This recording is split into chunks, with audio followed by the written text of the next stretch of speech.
హల్లెలూయా, praise lord. ఎలా ఉన్నారు? ప్రభు నామంలో మీ అందరికి వందనాలు.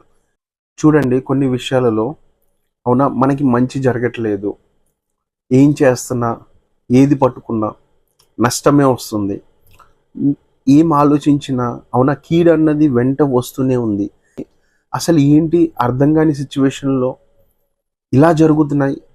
ఏంటి నా జీవితం ఎక్కడైనా పొరపాటు జరుగుతుందా? ఎక్కడైనా తప్పు జరుగుతుందా? ఏంటి ఇలా నా కుటుంబము ఇలా దరిద్రమైన స్థితిలోకి వెళ్తుంది. ఏం చేయాలి? ఏం చేస్తే పరిష్కారం వస్తుంది అన్న డౌట్స్లో నువ్వు ఉన్నావేమో. అందుకోసమే దేవుడు ఈరోజు ఒక మంచి మాట జ్ఞాపకం చేస్తున్నాడు. ఏంటిదో తెలుసా? ఇర్మియా గ్రంథము 7వ అధ్యాయము 23వ వచనం. Jeremiah chapter 7 verse 23. This is what I told them, obey me and I will be your God and you will be my people. Do everything as I say and all will be well. ఏదనగా నా మాటలు మీరు అంగీకరించిన ఎడల నేను మీకు దేవుడనై ఉందును, మీరు నాకు జనులై ఉందురు. మీకు క్షేమము కలుగునట్లు నేను మీకు ఆజ్ఞాపించుచున్న మార్గం అంతటి యందు మీరు నడుచుకునుడి. హల్లెలూయా. ఇక్కడ చూడండి, దేవుడు స్పష్టంగా చెప్తున్నాడు. ఏంటిదో తెలుసా? మీరు నా మాటలు అంగీకరించిన ఎడల నేను మీకు దేవుడినై ఉంటా. అవునా? అలానే మీరు నాకు జనులై ఉంటారంట.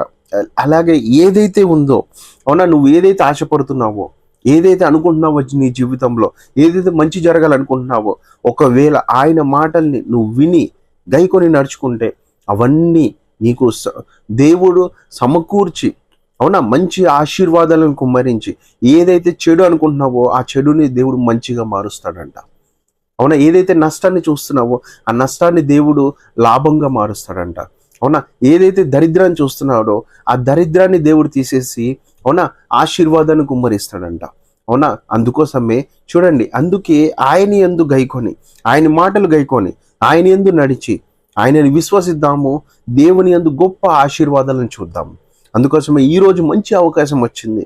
తిరిగి ఆయన యందు విశ్వాసం ఉంచి, ఆయన యందు నమ్మకం ఉంచి మనము ముందుకు నడవటానికి. అవునా? విశ్వాసముతో ఆయన నమ్ముదాము, విశ్వాసంతో ముందుకెళ్దాము. దేవుడు మన యందు గొప్ప కార్యాలు చేయబోతున్నాడు. ఆమేన్.